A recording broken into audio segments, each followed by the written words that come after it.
Ahorita mi hermano y amigo Capote de toda la vida me estaba recordando un amigo de nosotros que murió hace ¿cuántos años? Hoy cumpliera 45 años. Hoy cumpliera años él. Resulta que nuestro amigo, bien joven, veintitantos, ¿no? 29 años, estaba haciendo un arreglo o algo en su casa y lo cogió la corriente y dejó un niño que no llegaba a un año. Yo siempre cuando pienso en eso veo la futilidad de la vida. O sea, somos nada, somos absolutamente nada en este planeta que estamos plantados. Hoy estamos bien y al rato estamos mal o estamos muertos. O sea, somos nada. No nos volvemos agua. La Biblia dice que eres como el polvo. Y en el libro de Job, creo que lo utilicé hace unos días, dice que eres como la flor, que hoy está bien y mañana se marchita. Viene el sol y mañana te marchita. Y eso nos tiene que poner a pensar en la vida nuestra, qué va a pasar con nosotros. Pero no en este momento, sino después que partamos de este mundo. Hay que pensar en eso. Sea el criterio que tú tengas, tienes que pensar en eso. De hecho, ese elemento es el único elemento que une a casi todas las religiones. El tema de la semana pasada hicimos una cosa que se llama apologética. La palabra apologética es defensa de la existencia de Dios. Y hablamos de algunos argumentos que demostraban la existencia de Dios, como que todo lo que tú ves no pudo haber sido producto de la casualidad, como que todo lo que tú ves que tiene un propósito no pudo haber sido producto de la nada o sin un propósito final. Y además hablamos del carácter moral de la sociedad que estamos viviendo nosotros el día de hoy y de dónde viene eso. Ahora, en este medio, muchas personas o muchas religiones claman o dicen que su Dios es el único que hay. Se han percatado que todo el mundo dice que tiene la razón. Permíteme leer esto y dice, esto lo escribió Doug Powell de un libro que estoy estudiando acerca de apologética y dice lo siguiente: cada religión representa a Dios de manera diferente. Aunque existen semejanzas entre las diferentes representaciones, como por ejemplo la necesidad de salvación de los seres humanos, que es lo que le dije, lo que une a todas las religiones, estas similitudes no son más que coincidencias superficiales. Existen, en cambio, diferencias significativas y fundamentales, como la manera en que se alcanza esa salvación. Eso es importante. Son estas diferencias fundamentales las que determinan que cada religión tenga un carácter distintivo y no haya conciliación posible entre ellas. Lógicamente, las afirmaciones que son contradictorias no pueden ser verdaderas. Por eso cuando las personas dicen, no, todo es el mismo Dios, pero si nosotros pensamos diferente respecto a ese mismo Dios, todos no podemos tener la razón. En un punto de vista, aunque puedan haber muchas opiniones, siempre hay una sola verdad. No hay más de una verdad. Y concluye diciendo, solo una de las presentaciones de Dios es verdadera, o bien todas son falsas. Y hay algo que todavía no se ha encontrado. Así termina diciendo. Por eso el tema de hoy yo le puse, ¿cuál es el Dios verdadero? El universo reclama ser Dios, para muchos. Brahma, que es el Dios del budismo, reclama ser Dios. Él dice que es Dios y su gente dice que es Dios. En la India hay 330 millones de dioses, no sé si lo sabían, y todos reclaman ser Dios. Y Jehová dice, yo soy Dios. ¿Cuál es el Dios verdadero? ¿Cómo sabemos que Giovanni no me está engañando hoy? ¿Cómo sabemos que cualquiera que me predique estas cosas no me está engañando? ¿Cómo yo busco eso?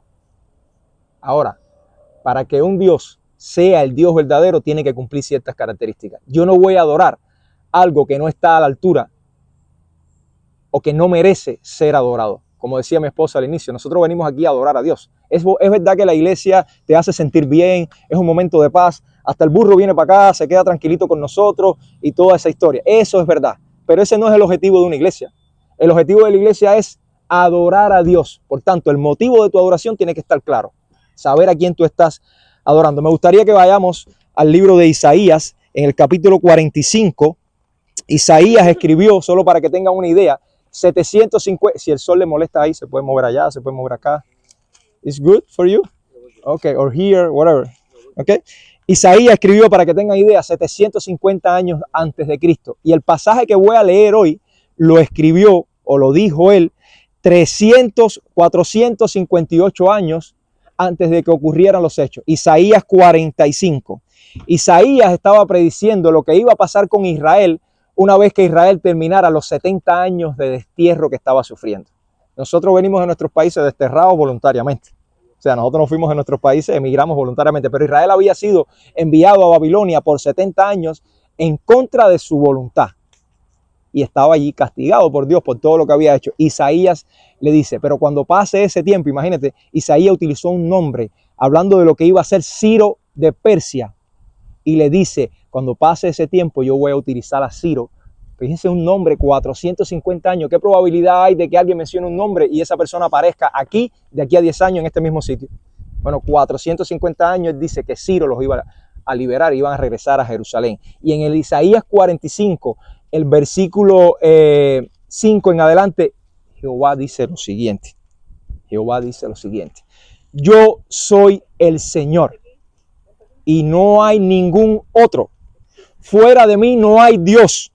Yo te ceñiré, está hablándole a Ciro, que todavía ni había nacido, aunque no me has conocido, para que se sepa que desde el nacimiento del sol hasta donde se pone, no hay ninguno fuera de mí. Yo soy el Señor y no hay otro. El que forma la luz y crea las tinieblas, el que causa bienestar y crea calamidades. Yo soy el Señor, el que hace todo esto. Si todos los dioses que mencionamos al principio son Dios y Jehová dice yo soy el Señor, alguien tiene que ser. No todos pueden ser. No todos pueden ser presidente del país a la misma vez. No todos pueden ser el primer mandatario. No todos pueden ser rey a la misma vez. ¿Qué característica tiene que tener ese que sea Dios para que nosotros lo adoremos correctamente? Lo primero que tiene que tener es que tiene que existir. Y voy a tratar de una forma breve de explicar las 10 características. Tiene que existir. Si no existe, no es Dios. Y hablamos la semana pasada de los 3 argumentos que demuestran la existencia de un Dios. No hablamos de que era Jehová el Dios, ni que Cristo es Dios todavía. No hemos llegado a ese punto. Pero lo primero que tiene que hacer es existir. Cuando Moisés se le aparece en Éxodo 3, cuando Dios se le aparece en la zarza, una zarza que está ardiendo en Éxodo 3 a Moisés, lo manda a Egipto a liberar al pueblo que llevaba 450 años en ese tiempo en Egipto. Y él le pregunta, bueno, cuando ellos me pregunten a mí, ¿quién me mandó? ¿Qué les digo yo? ¿Quién me mandó aquí? En ese tiempo el nombre tenía significado. No era como hoy en día le ponen Yodani a cualquiera. Y mi nombre no tiene significado ninguno.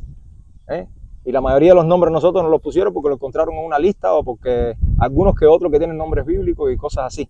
Pero en ese tiempo el nombre tenía un significado. Y ustedes saben lo que le dijo Dios a Moisés. Le dijo, dile a ellos que yo soy el que soy.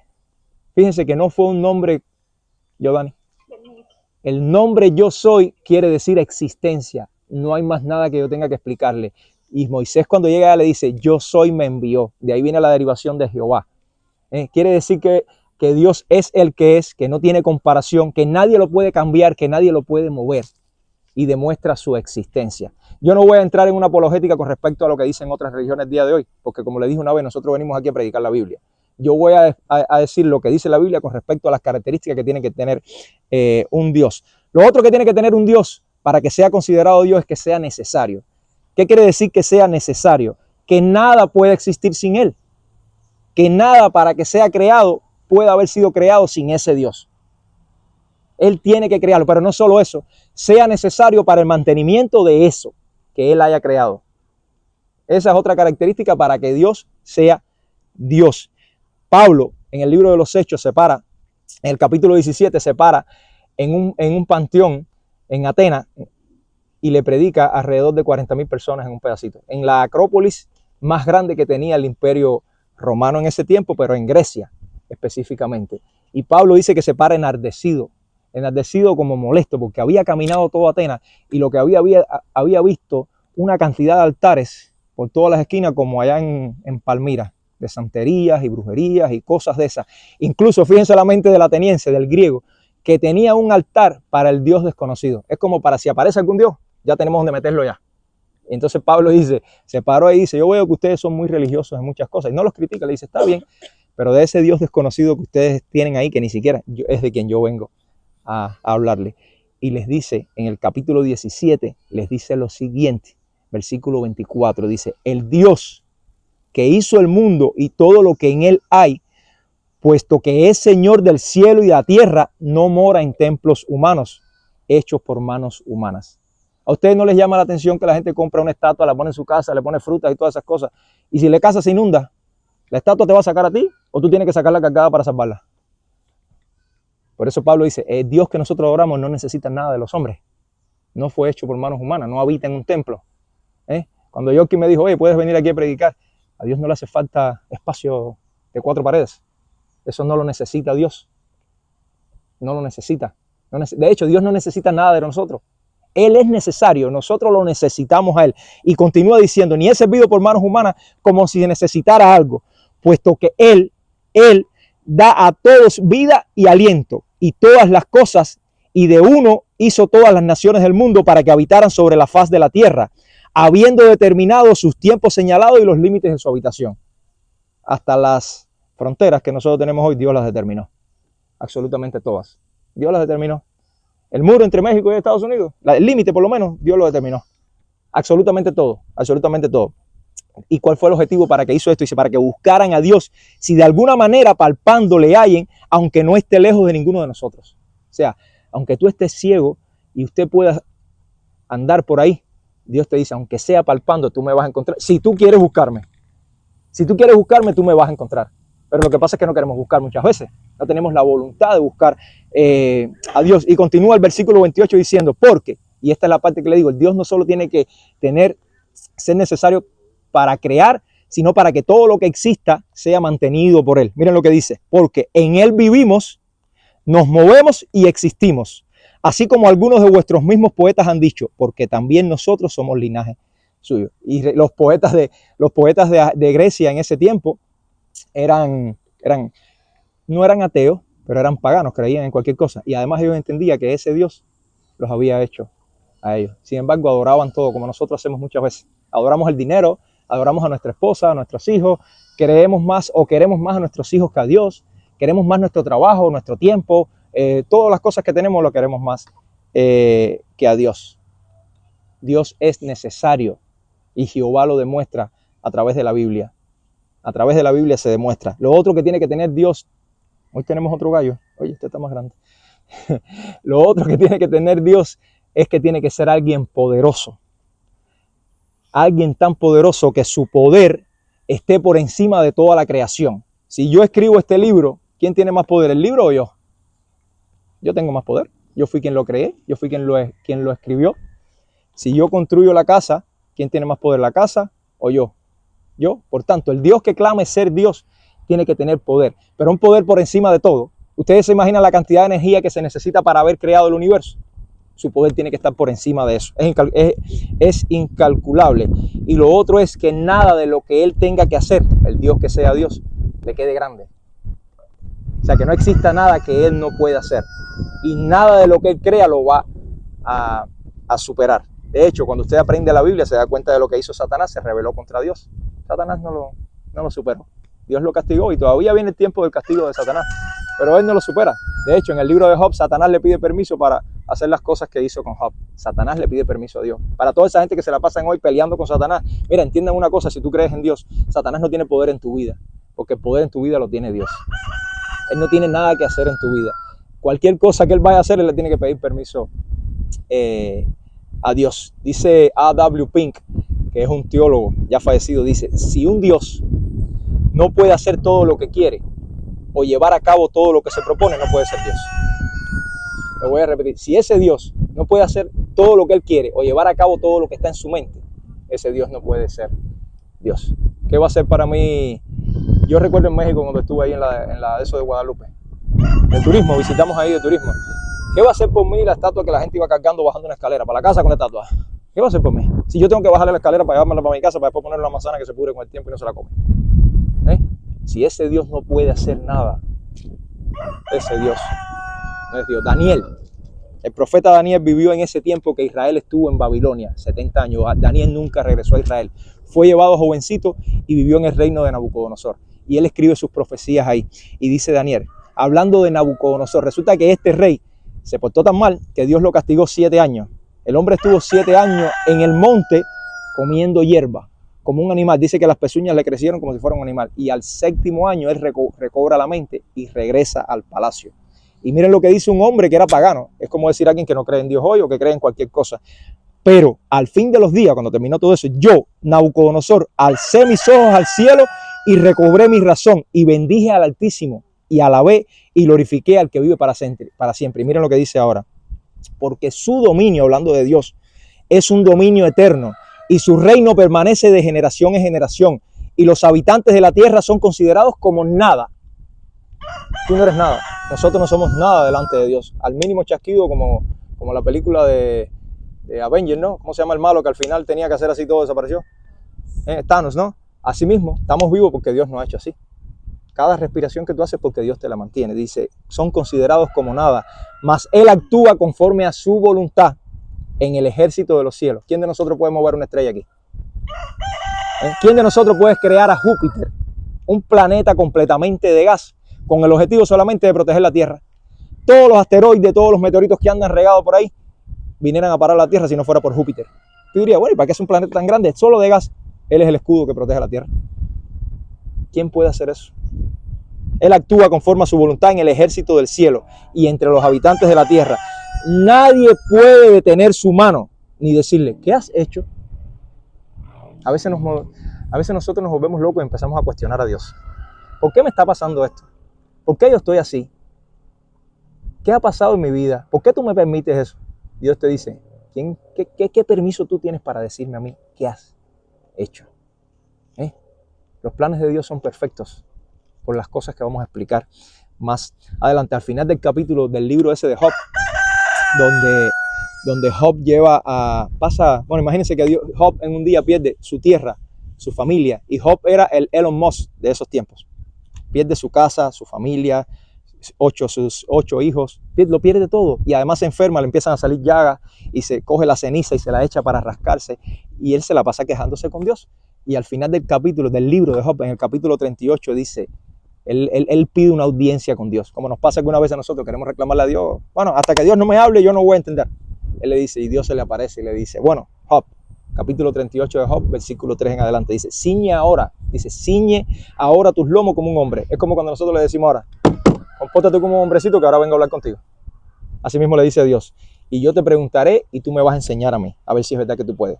Y Dios te pregunta también a ti lo mismo que le preguntó a Job. ¿Dónde estabas tú cuando yo echaba los cimientos de la tierra? Como cuando tú construyes esa casa y dices, ¿dónde estabas tú cuando yo empecé la zapata? ¿Tú estabas? Tú ni siquiera lo diseñaste.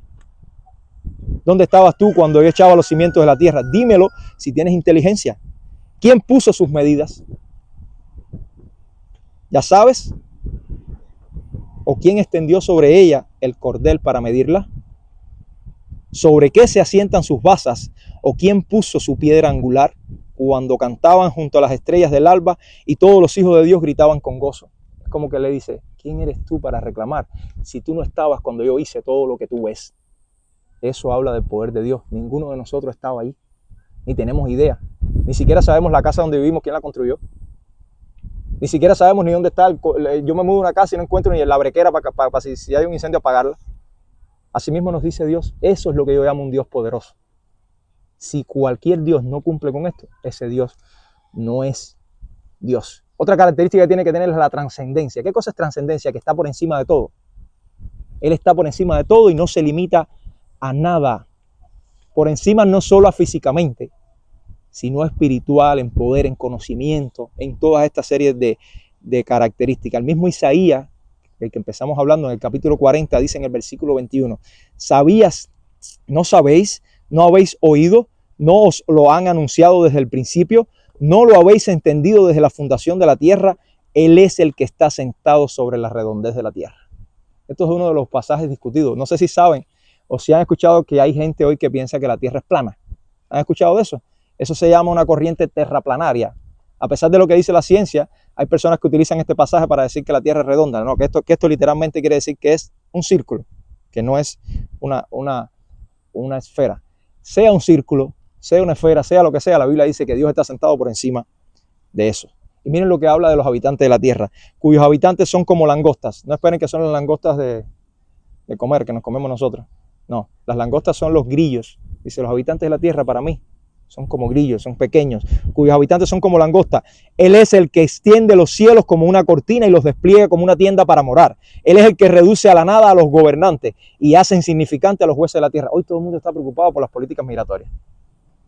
Ustedes no saben que ni Trump, ni Biden, ni nadie puede mover un dedo si Dios no lo dice. Ustedes no saben que la Biblia dice que cada uno de ellos está puesto allí porque Dios se lo permitió. Y que ellos van a cumplir la función en el tiempo que le corresponde porque Dios se los está permitiendo. Yo hablaba con un hermano mío ayer, con Abel, y le decía, nosotros tenemos que obedecer y orar hasta por el gobierno de Cuba. Porque él está ahí porque Dios lo permitió. Queremos que... Ahí me mandaron una foto de un plátano maduro y decía, se ahorcó Maduro. Y era un plátano que amarraron con un plátano maduro. Ustedes no saben que el presidente de Venezuela está ahí porque Dios lo permitió. Y porque hay algo que el pueblo también tiene que aprender a través de eso. Porque Babilonia estuvo 70 años en el destierro, bajo toda esta cantidad de reyes, por un propósito. Dios controla todo eso. Dios está por encima de todo. Dios es trascendente en posición, en sabiduría, en conocimiento, en inteligencia, en entendimiento, en todo. Si un Dios no cumple esa característica, no puede ser Dios. No puede ser Dios, pero además tiene que ser un Dios que no sea contingente. Yoki me puede ayudar. Yoki, cuando un contrato tiene contingencia, ¿qué quiere decir? Que tiene algo que está amarrado, ¿no? Ok. Algo que lo protege. O sea, voy a vender la casa, pero si se cumple esta condición. ¿Es correcto? ¿Es así, no? Ok. En el caso de Dios, eso lo aprendí en estos días estudiando este tema. En el caso de Dios, Dios no es contingente. No depende de nadie ni se subordina a nada. No depende de nadie. No depende de lo que el hombre pueda hacer, no depende de lo que alguien pueda, no depende de un planeta que se desvíe, no depende de nada de eso. Eso quiere decir contingente. Miren lo que dice Juan. Juan, en el Evangelio de Juan, el capítulo 5, versículo 26, dice, porque así como el Padre tiene vida en sí mismo, aquí está hablando de Jesucristo, dice, así también el Hijo, Jesucristo, a ti también le dio al Hijo el tener vida en sí mismo. Si algo tiene vida en sí mismo, quiere decir, nosotros dependemos de ¿quién? Los hijos suyos, los hijos de ustedes, dependen de ¿qué? De ustedes, que le dan comida, que los crían, que los enseñan, que los alimentan. Nosotros en nuestro momento dependimos de nuestros padres, pero Dios no. Dios tiene vida en sí mismo, no depende de nada para existir. No depende de absolutamente. Y el capítulo que leímos anteriormente de Hechos, donde Pablo se paró en Atenas a predicar, en el versículo 25 él vuelve a decir, no es servido por manos humanas ni necesita nada. Nada. Nosotros queremos hacer cosas para Dios. Ustedes saben que lo que estamos haciendo aquí no es para Dios. Estamos haciéndolo para la obra de Dios, pero nosotros no tenemos nada que hacer para Dios. Dios nos está haciendo partícipe de lo que Él está haciendo. A veces, voy a la iglesia porque tengo que agradecerle. Es verdad, todo eso está muy bien, pero tú estás participando en la obra, tú no puedes hacer nada para Dios. Mira, Dios no nos necesita a nosotros. Dios no nos necesita. Es un privilegio para nosotros poder llevar el mensaje de salvación a todo el mundo para que la gente entienda, se arrepientan y vengan a Cristo. Pero Dios no nos necesita a nosotros. Si Dios quiere transformar la mente de todo el mundo, lo puede hacer. Pero Dios es un Dios de amor que te dio voluntad propia, te dio capacidad de decisión y no la quiere violar por amor a ti. Él no hizo una población robótica. Hoy estamos con el tema de la inteligencia artificial. Al final la inteligencia artificial puede aprender mucho, pero al final siempre hay un hombre detrás de eso. Que pasa el tiempo y puede salir un robot, y si pasa como la película esa que la mamá robó, no sé cómo se llama la película, que al final ella quiere controlar a todo.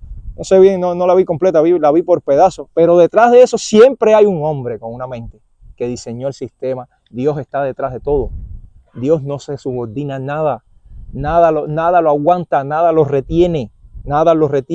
Por eso es que no entiendo cómo es posible que nosotros pongamos nuestra fe en cualquier cosa que nosotros vemos, en un santo, en una virgen, en cualquier cosa, cuando esas cosas se subordinan a que tú le lleves la comida, a que tú le lleves la ofrenda. Lo otro que tiene que tener Dios es, para ser Dios, tiene que ser un Dios inteligente. Una inteligencia que sea, como mismo el poder es superior, una inteligencia que sea superior a todo para poder crear. No solo para poder crear, sino para saber qué crear, cuándo crear y con qué objetivo crear. Para eso tiene que ser. Tiene que cumplir esa característica, si no, ni modo. Dice este autor, ninguno de los datos obtenidos a partir de los fascinantes misterios de este extraño cosmos en que vivimos y que está en expansión puede refutar en medida alguna la existencia y acción inteligente de un Dios personal que no está sujeto a condicionamientos. Esto lo está diciendo un científico. Muchos de estos científicos en su momento eran ateos. Y cuando se convierten empiezan a analizar y dicen, tiene que haber detrás de esto un Dios inteligente. Es imposible que sea así. Dice, por el contrario, cuando con todo esmero científico nos abocamos al análisis y síntesis de todos los datos del mundo natural, aun cuando se trate de inferencias analógicas, no observamos otra cosa más que fenómenos fruto de la acción de un ser invisible que no puede ser conocido a través de una búsqueda puramente científica, pero que puede manifestarse, y así lo hizo, de forma humana. Sin duda, lo que la ciencia hace es observar a Dios en acción. ¿Quién descubrió la ley de la gravedad? Pues Newton, ¿no? La fuerza de la gravedad. Él descubrió lo que Dios diseñó. Él no creó nada. ¿Qué ha hecho la ciencia? Descubrir lo que Dios ha diseñado. Y con lo que Dios dio, crean algunas cosas o transforman, pero nadie tiene poder creador. ¿Alguien puede transformar el agua en vino? Agua pura en vino con solo... Jesús no hizo nada ahí. Jesús le dijo, echen agua, ni oró. Y la cambió, la esencia de la sustancia la cambió. Nosotros no podemos hacer eso. Todavía estamos tratando de crear un humano a través de la oveja Dolly y hay una serie de cosas. Y yo no dudo que puedan hacer algunas cosas, pero siempre tiene que estar la mano de Dios. Lo que Dios no aprueba, no va a salir ni va a tener éxito. Y eso se lo recomiendo en la vida a ustedes. Si usted está pensando hacer algo en su vida, tiene un proyecto, si Dios no te lo aprueba, usted no va a tener éxito. ¿Por qué no va a tener éxito? Porque tú no has buscado la voluntad de Dios. Nosotros tenemos que buscar la voluntad de Dios para hacer las cosas. Nosotros estamos haciendo esto aquí porque hemos buscado la voluntad de Dios. Y Dios nos dijo, empiecen a hacer lo que te corresponde hacer. Si vas a cambiar de trabajo, busca la voluntad de Dios. Tú estás seguro que Dios quiere que vaya ahí. Hace tiempo una amiga se conectó en la clase que tenemos los viernes y me dijo, es que yo no sé buscar la voluntad de Dios y quiero cambiar de trabajo. Es tan simple. A veces hay mínimas cosas que te pueden, pero es simple. Para el nuevo trabajo que voy, tengo que robar. Fíjense, tengo que mentir. Tengo que hacer cosas indebidas. Si no tengo que hacer nada de eso, ese puede que sea la voluntad de Dios. Pero si hay algo de eso que yo tenga que hacer en ese trabajo o en el negocio que yo quiera hacer, esa no es la voluntad de Dios, porque Dios es un Dios bueno. Dios no espera de ti que tú hagas cosas inagradadas, que no le agradan. Así se busca la voluntad de Dios, buscando lo que Él quiere, lo que dice en su palabra. Ustedes, con respecto a la inteligencia de Dios, les voy a poner un ejemplo nada más. Si usted va caminando y se encuentra un libro, ¿usted piensa que existió, que se creó solo ahí? Usted piensa que alguien lo escribió, ¿verdad? ¿Cuál es el libro de la vida? El ADN, el DNA. ¿Por qué nosotros tenemos entonces la valentía de pensar que la información que tiene el DNA, el ADN, existió sola, se creó sola? Ustedes saben que una molécula de ADN equivale a una enciclopedia de las más grandes de cualquier libro. Solamente una molécula. Solamente una molécula de ADN tiene más información que esta Biblia. Solamente una. Y existió sola. Anthony Flew escribió más de 30 libros en contra de la existencia de Dios. Este hombre escribió más de 30 libros en contra de la existencia de Dios. Y mira lo que dice. La evidencia del ADN ha mostrado por su complejidad de arreglo casi increíble, requerida para producir vida, que alguna inteligencia debe haber estado involucrada. Un hombre ateo que escribió 30 libros o más en contra de la existencia de Dios. Él entiende que alguna inteligencia tiene que haber estado detrás de todo eso. No es que la belleza física de Roberto y la mía, que viene del ADN, es producto de la casualidad. No, el color de los ojos, todo está ahí. Un diseño inteligente detrás de todo eso. Proverbios 2 dice, porque el Señor da sabiduría. Les dije la semana pasada, ¿quién te va a dar algo a ti que tú no tienes? Yo no te puedo dar $1000 si yo no lo tengo. Entonces, ¿cómo algo que no es Dios y no es inteligente me va a dar sabiduría a mí? El proverbio dice, porque el Señor da sabiduría y de su boca viene el conocimiento y la inteligencia. ¿De dónde viene? De Dios. ¿Qué te la dio? ¿El árbol ese me va a dar a mí sabiduría? No. ¿La gallina me va a dar a mí sabiduría? No tiene para proveerla. No tiene para proveerla. No podemos. Nadie nos puede dar. Lo otro que tiene Dios, para ser Dios, tiene que ser un Dios personal y además una persona. Y tú dices, bueno, pero una persona yo no lo puedo ver. Sí. Una persona tiene sentimientos, una persona tiene emociones, una persona se entristece, una persona se relaciona con otras personas y todo eso lo hace Dios en la Biblia. Cuando tú lees la Biblia en la historia, tú ves parte donde Dios No le puedes aplicar el entendimiento que tenemos nosotros, no se lo podemos aplicar a Dios. El entendimiento que tenemos de las emociones, Dios no se entristece como nosotros. Dios no se molesta como nosotros. Por ejemplo, cuando un hijo mío se porta mal, yo quisiera quitarme el cinto y darle 2 cintazos. Y me molesto mucho. Y eso quiere decir que me airo. Pero la ira de Dios no es igual que la nuestra. La ira de nosotros puede llegar incluso a hacer daño a una persona, lo podemos matar. ¿Usted duda que si un niño de 2 años coge una perreta de esa y tuviera la fuerza de un adulto, no te da una trompa que te tumba? Pero la ira de Dios es una ira santa. Y la ira de Dios siempre busca un fin, un bien común para esa persona. Eso es lo que habla de que Dios es un Dios personal. Fíjense si Dios es un Dios personal, que Dios se ha comprometido o ha estado personalmente relacionado con la humanidad desde la creación. Cuando Dios creó a Adán, ¿qué hacía Dios? Dice que Dios se paseaba en el Edén con Adán y con Eva. Cuando Adán peca, Dios lo expulsa. Y eso forma parte de la bondad de Dios, aunque no lo crea. Pero a pesar de eso, Dios siguió viajando con el hombre y tratando de guiarlo a Abraham, a Moisés. Dios le dijo a Moisés, construye un tabernáculo y yo voy a vivir ahí en medio de su pueblo. Es un Dios que se compromete con su pueblo. Cuando toda esta serie de estructuras y el templo que había en Jerusalén dejó de existir, donde también vivía Dios, Dios se comprometió con su pueblo y envió a Jesucristo para que habitara y caminara con su pueblo y le mostrara cuál era el camino. Por eso la Biblia dice, Jesucristo vino a mostrarte el camino y dice, yo soy el camino, la verdad y la vida. Y nadie viene al Padre si no es a través de mí. Y eso es porque Dios es un Dios personal que se ha querido comunicar con su pueblo y tratar de salvar a su pueblo. Pero más que eso, cuando Jesucristo fue crucificado, que al tercer día resucitó y 40 días después subió a los cielos, Dios envió el Espíritu Santo en Pentecostés. Una demostración más de que Dios quiere estar con su pueblo. Por eso la palabra dice, todos aquellos que han creído por fe en Cristo, el Espíritu Santo vive en ustedes. Porque Dios es un Dios personal. Eso no lo hace ningún otro Dios que tenga preocupación por su pueblo, por la creación. ¿De qué me sirve a mí hacer un reloj yo y tirarlo al abandono si yo ni lo voy a usar ni me voy a preocupar por limpiarlo? Que by the way, si vemos un reloj también pensamos que lo creó alguien, no creemos que fue producto de una cosa tan cronometrada, tan bien diseñada. Ese Dios que se compromete con su pueblo es ese Dios que hace los milagros. Empezando, amanecer hoy es un milagro. Ir a la escuela y regresar vivo a la casa es un milagro. Lo estuvimos orando en la mañana por eso. Es un milagro. Respirar es un milagro. Nacer es un milagro. Eso lo hace Dios. No solo la creación inicial. Dice en ese pasaje de Isaías que empezamos leyendo, donde Dios le estaba hablando a Isaías acerca de Ciro de Persia, lo que iba a hacer. Él le dice, aunque tú no me conocías, en Isaías 45 le dice, yo te ceñiré. Aunque tú no me conoces, yo te voy a ceñir. Yo te voy a poner el cinturón para que tú hagas lo que te voy a mandar a hacer. Para que sepas que desde el nacimiento del sol hasta que el sol se oculta, yo soy Dios, le dice, y no hay ninguno fuera de mí. Relacionándose con un hombre que ni siquiera conocía a Dios. Hoy quizás tú no conoces a Dios y Dios te está llamando. Dios te dice, aunque tú no me conoces, yo te estoy llamando y yo te voy a decir lo que tienes que hacer. Miren, aunque tú no conozcas a Dios, al final tú vas a hacer lo que Dios quiere. Que hay muchos mecanismos, pero tú los vas a hacer. Incluso aunque tú conozcas a Dios y estés en rebeldía con Dios, tú vas a hacer lo que Dios quiere. Dios no te obliga, no te coge con un palo. No, tú vas a hacer. El ejemplo, Jonás. No sé si saben la historia del hombre que se tragó el pescado.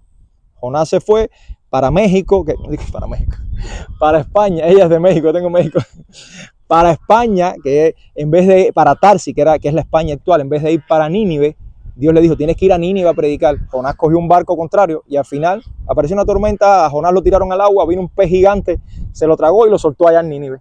Aunque no quería, tú vas a hacer la voluntad de Dios. Hay muchos mecanismos. Él te va a ceñir, aunque tú no lo conozcas. Él te va a buscar. De hecho, como les decía, la expulsión de Adán del Edén, después que Adán pecó, es misericordia de Dios. Y es por el bien. ¿Qué dijo Dios cuando lo expulsó? Vamos a expulsar al hombre, no sea que ahora viva así en pecado toda la vida. Porque hoy no queremos hablar de pecado. Hoy todo el mundo está sabroso, viviendo en su mentira, en su adulterio, en su borrachera, en todas las cosas que hacemos. Todos, como les digo siempre, yo no soy más santo que nadie aquí. Yo no soy más santo que nadie. Todos vivimos en nuestros pecados y luchamos con ellos. El que conoce a Cristo tiene una lucha más garantizada. El que no conoce a Cristo está como Adán antes de que lo expulsaran. ¿Hay alguien allá en la... ¿Hay alguien allá en la... ¿Tiene la está abierta, no?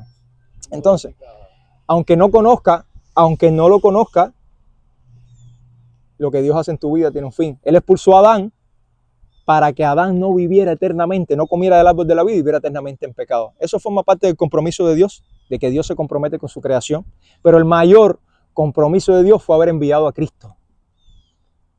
Yo les puse el ejemplo la otra vez de cómo Cristo fue clavado en la cruz.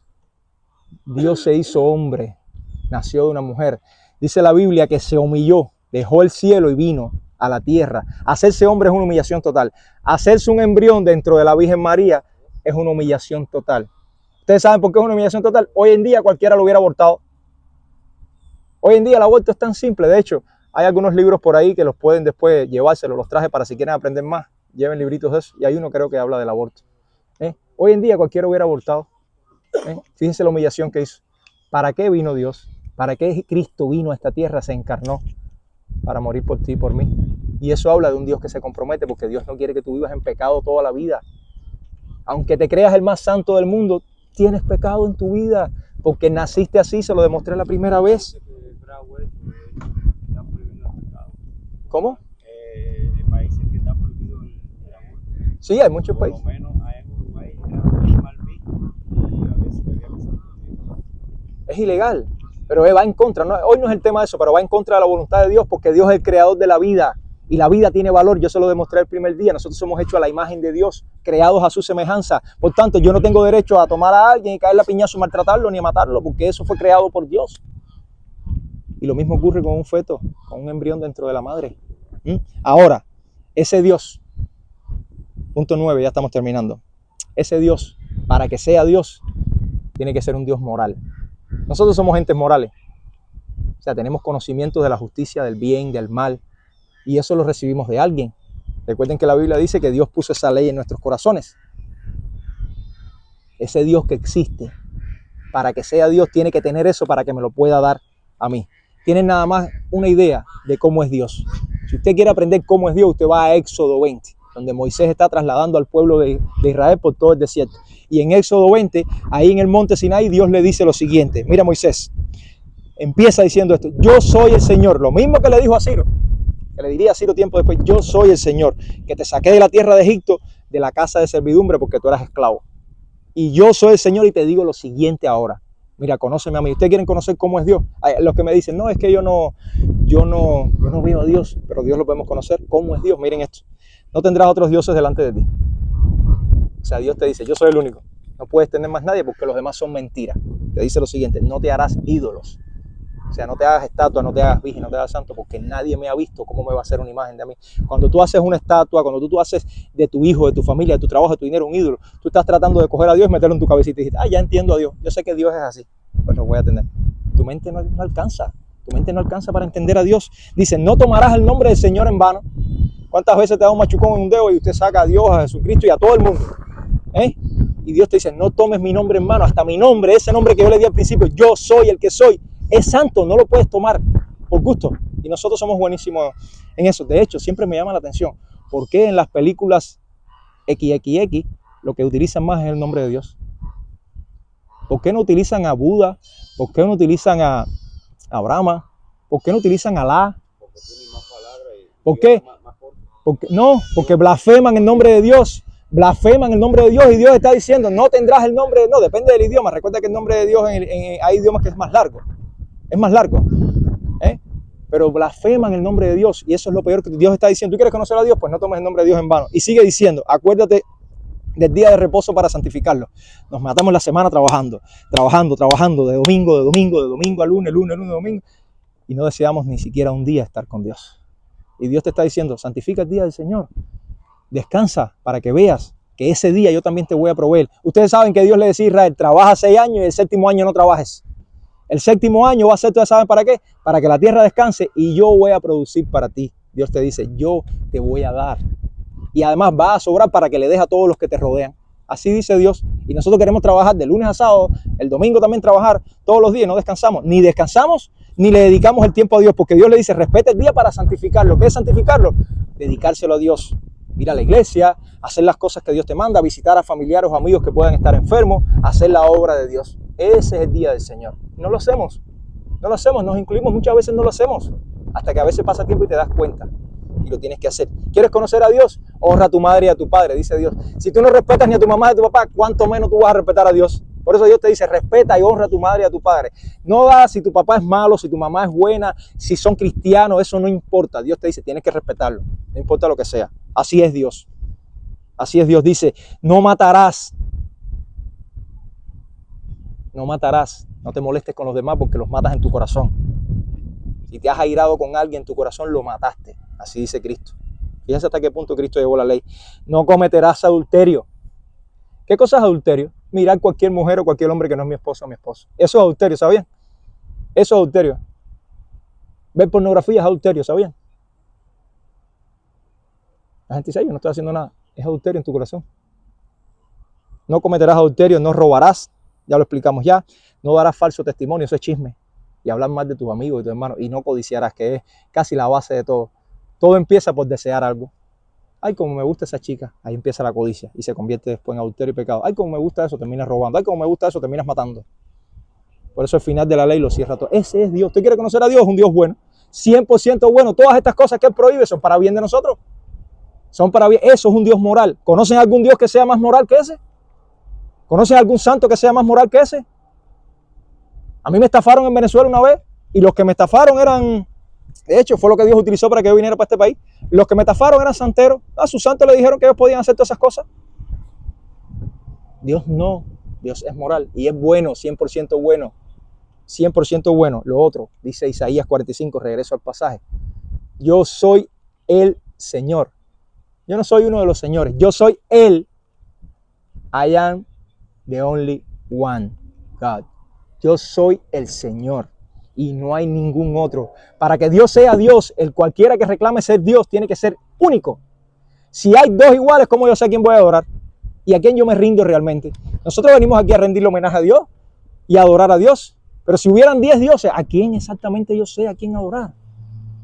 Si esos dos dioses son infinitos, ¿dónde empieza uno y termina el otro? ¿Quién es más inteligente que el otro? Explícame, ¿cómo adoro? ¿A quién adoro si no sé quién es más sabio? Si no sé quién es más trascendente, si no sé quién es más moralmente bueno, porque hay dos. Dice Dios, yo soy el que soy. Lo repite varias veces. Y dice, fuera de mí no hay Dios. Dice, fuera de mí no hay Dios, no hay Dios.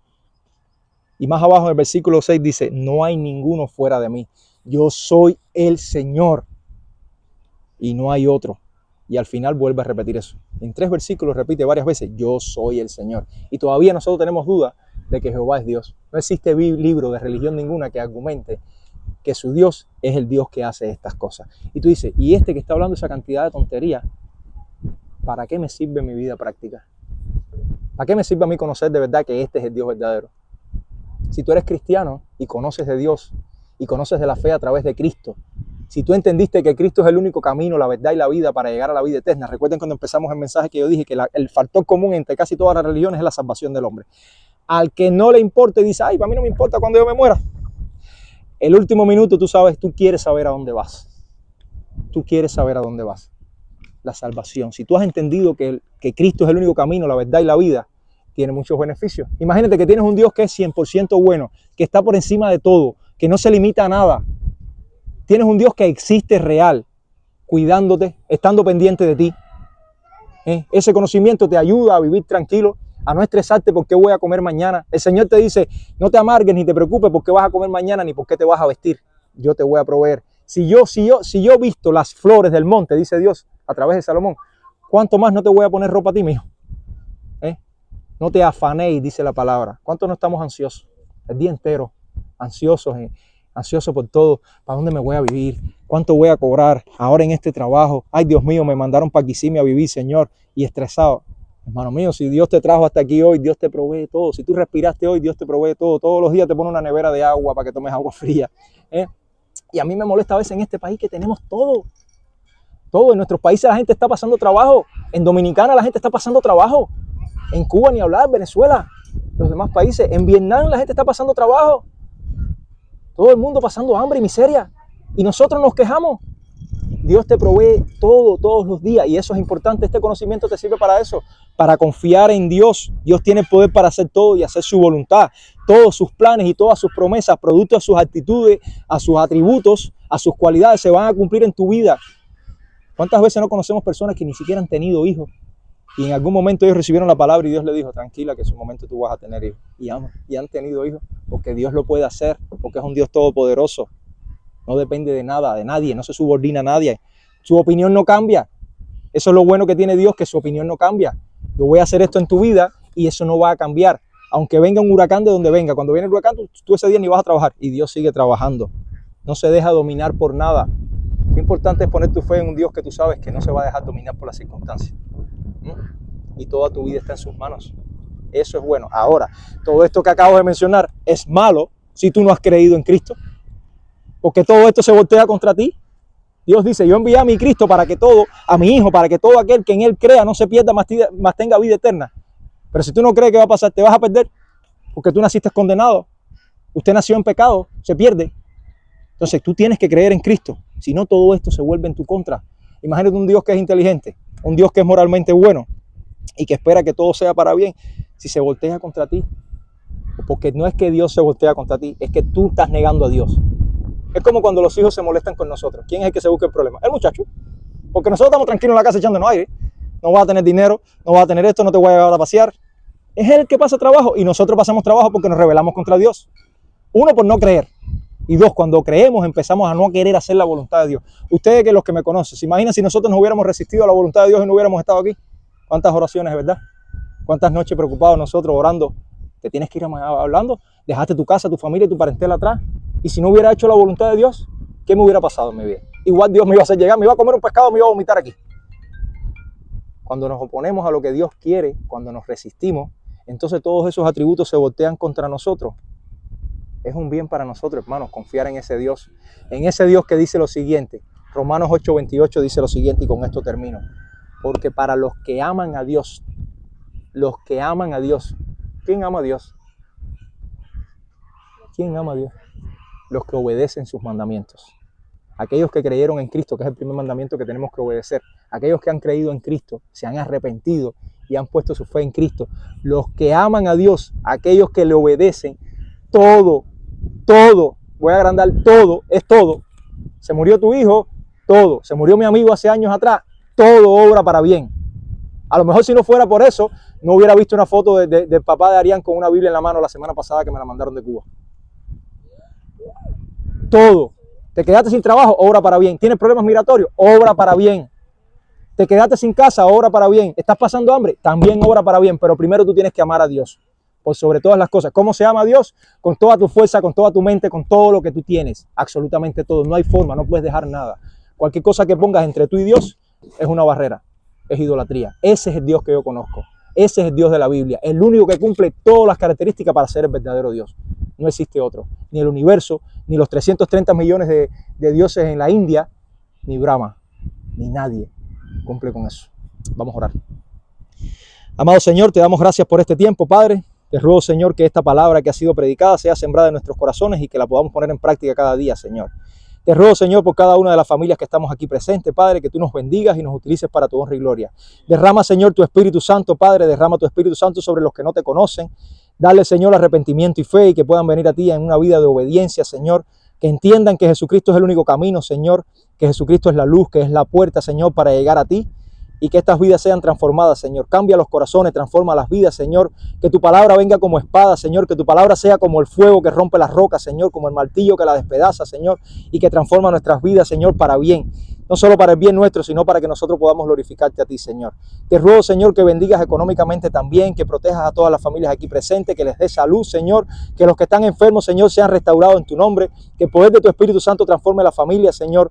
Te ruego, Señor, porque cada día vayas añadiendo a tu iglesia a los que van siendo salvos, como dice tu palabra, Señor. Te ruego, Señor, que nosotros podamos ser sal y luz de la tierra donde quiera que tú nos mandes. Te doy gracias, Señor, por las vidas que trajiste aquí hoy, Señor. Te pido, Señor, encarecidamente que este mensaje sea escuchado, Señor. Nuestra función es solamente llevarlo hasta los oídos, pero tú lo puedes llevar hasta el corazón, Señor. Te ruego, Señor, por esta nación que está atravesando situaciones difíciles en este momento y momentos difíciles, por todos los que están enfrentando problemas migratorios, Señor, que sus puertas se abran, que sus trámites migratorios se resuelvan y puedan tener la legalidad en este país. Te ruego, Señor, porque no falte alimento en cada mesa en estos días, Señor, sobre todo en nuestros países de origen donde hay tanta escasez, Señor. Ayúdanos a nosotros a tener provisión para ellos también, a proveerle a nuestra familia donde quiera que se encuentre en este momento. Te ruego, Señor, por el personal de salud donde quiera que trabaje y que está tratando con enfermos, con esos que son muchos nuestros familiares. Dale sabiduría, Señor, y dale compasión para que ellos puedan hacer correctamente lo que tú has mandado, Señor. Y que este día, Señor, sea un día para tu gloria, Señor. Bendícenos hoy y siempre, Señor. Y que tu paz que sobrepasa todo entendimiento, Señor, tu amor, la misericordia a través de tu Hijo Jesucristo y la comunión con el Espíritu Santo nos guíe hoy y siempre. En el nombre de Jesús oramos. Amén. Amén.